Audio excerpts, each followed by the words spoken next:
Good morning बच्चों।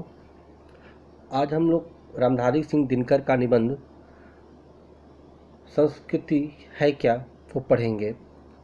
निबंध को पढ़ने से पहले हम लोग पहले इनके जीवन परिचय के बारे में जान लेते हैं।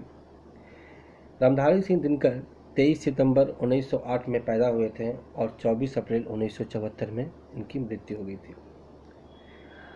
इनका जन्म बिहार के बेगूसराय जिले का सिमरिया घाट में उनका जन्म हुआ था। उन्हें इतिहास, दर्शन शास्त्र, राजनीतिक ज्ञान का बड़ा की जो पढ़ाई उन्होंने पटना विश्वविद्यालय से उन्होंने की थी।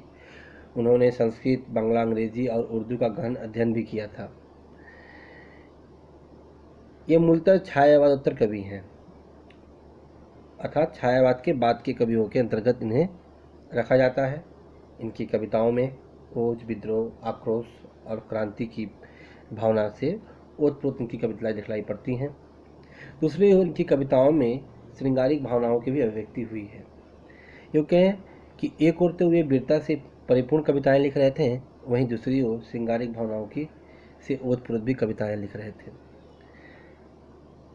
उन्होंने अपने समय में ऐसी महत्वपूर्ण कृतियों की रचना की है जिससे पूरा भारतीय समाज गौरवान्वित होता रहेगा। उनकी कृतियों में कुरुक्षेत्र, रश्मिरथी, उर्वशी, हुंकार, संस्कृति के 4 अध्याय, परशुराम की प्रतीक्षा, चक्रव्यूह, आत्मजयी, बाजस्वा के बहाने आदि इनकी कृतियों में खास करके उर्वशी और संस्कृति के 4 अध्याय पर पुरस्कृत भी किया गया।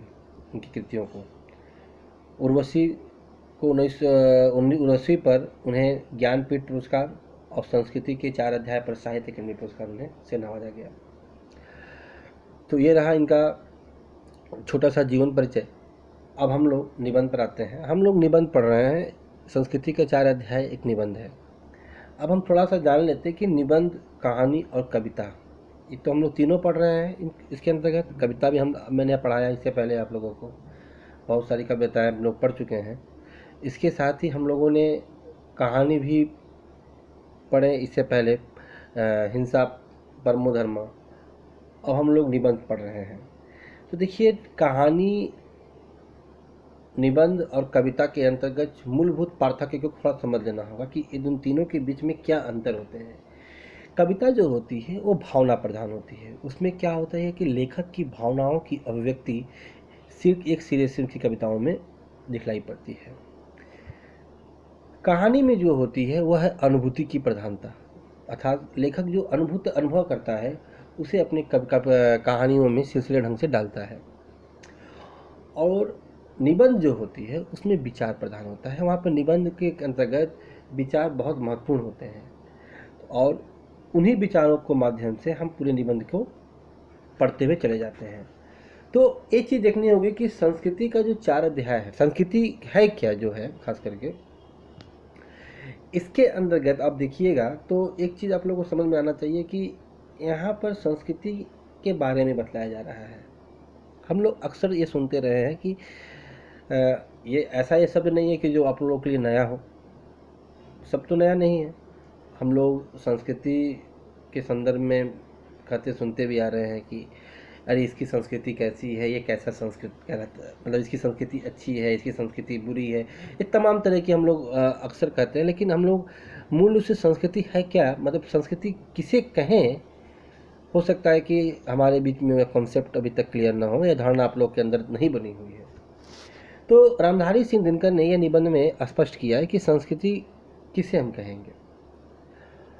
इस निबंध के अंतर्गत हम लोग 2-3 चीज़ें पढ़ेंगे या 2-3 बातों को जानेंगे। सबसे पहले क्या है कि हम लोग संस्कृति क्या है इसके विषय में जानेंगे। दूसरी, सभ्यता क्या है इसके विषय में जानेंगे। तीसरा, सभ्यता और संस्कृति के बीच में क्या पार्थक्य है इसके विषय में जानेंगे। और चौथा, संस्कृति और प्रकृति के बीच के भी अंतर को जानेंगे। सचमुच जो प्रकृति जिसका बोले, संस्कृति और प्रकृति के बीच के पार्थक्य जो मैंने बताया, तो प्रकृति का यहाँ संबंध पेड़ पौधों से या उससे नहीं है, बल्कि मनुष्य के स्वभाव से है। ठीक, तो सबसे पहले हम लोग जानेंगे कि संस्कृति है क्या। तो देखिए, संस्कृति जो होती है ये एक बहुत महीन चीज़ है। ये हमारे अंतर्गत जन्मजात होता है। जन्मजात, जैसे बच्चा पैदा होता है तो वो उसके अंतर्गत वो चीज़ें व्याप्त होती हैं, और वो बच्चा जब धीरे धीरे बड़ा होता है तो वो अपने घर के माहौल में जो कुछ सीखता है, खास करके जो उसकी संस्कृति जहाँ से वो ग्रहण करता है, अपने माँ बाप से, अपने भाई बहन से जो कुछ वो सीखता है, वो उसका संस्कृति कहलाता है। मतलब वो उसके अंतर्गत तो है ही, और जब वो समाज में आता है तो उसको और सीखने में थोड़ी मदद मिलती है जब उसको अपने परिवार के साथ रहने का मौका मिलता है। ये तो हुआ संस्कृति। सभ्यता क्या है? तो सभ्यता को हम अर्जित करते हैं। कैसे अर्जित करते हैं? संस्कृति क्या है? संस्कृति हमारे अंदर है, और सभ्यता को हम लोग अर्जित करते हैं, उसे हम लोग तैयार करते हैं। जैसे तुलना करता हूँ कि जैसे सभ्यता का क्या है? सभ्यता का संबंध हमारे भौतिक सुख साधनों से है।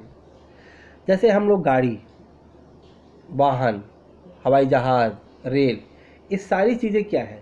यह सारी चीज़ें हमारे सभ्यता के अंग हैं, ये हमारी संस्कृति नहीं है। हालांकि संस्कृति और सभ्यता एक दूसरे को प्रभावित भी करती है। जितना इनके बीच में अंतर है, एक दूसरे को प्रभावित करते हैं। एक उदाहरण देता हूँ। जैसे हम घर बनाते हैं, तो घर बनाते समय हम क्या नक्शा का प्रयोग करेंगे, किस तरीके के नक्शा का प्रयोग करेंगे, वो हमारी संस्कृति पर निर्भर करता है। तो जब संस्कृति पर जब वो निर्भर करता है तो अब हम वो जो नक्शा जो बनाते हैं, अब जब हमारी संस्कृति पर निर्भर करता है तो हम लोग उसी हिसाब से घर बनाते हैं। अर्थात वही संस्कृति सभ्यता पर प्रभावित भी कर देती है। बाद में हम लोग घर उसी तरीके से बनाना शुरू कर देते हैं। तो ये हमारी संस्कृति को, सभ्यता को प्रभावित भी एक दूसरे को करती है। और संस्कृति जो होती है, जिसके हम लोगों ने पहले बताया था कि ये इनहेरेंट है, जन्मजात है। तो इसका मतलब ये है कि ये हर व्यक्ति के अंतर्गत अपने अपने संस्कार, अपनी अपनी संस्कृति उसके अंतर्गत पाई जाती है। मसलन एक तो मैं उदाहरण देता हूँ कि संस्कृति और सभ्यता के बीच में क्या अंतर है, थोड़ा सा इसको जान लेना हमें चाहिए। मसलन मैं बहुत अच्छा कपड़ा पहनता हूँ। इसका मतलब ये नहीं है कि कोई बहुत अच्छा कपड़ा पहनने वाला व्यक्ति, अच्छा कपड़ा पहनता हूँ, अच्छा खाता हूँ, अच्छा पहनता हूँ, अच्छे तरीके से रहता हूँ, लेकिन इसका मतलब ये नहीं है कि हमारा संस्कार भी या हमारी संस्कृति भी अच्छी हो।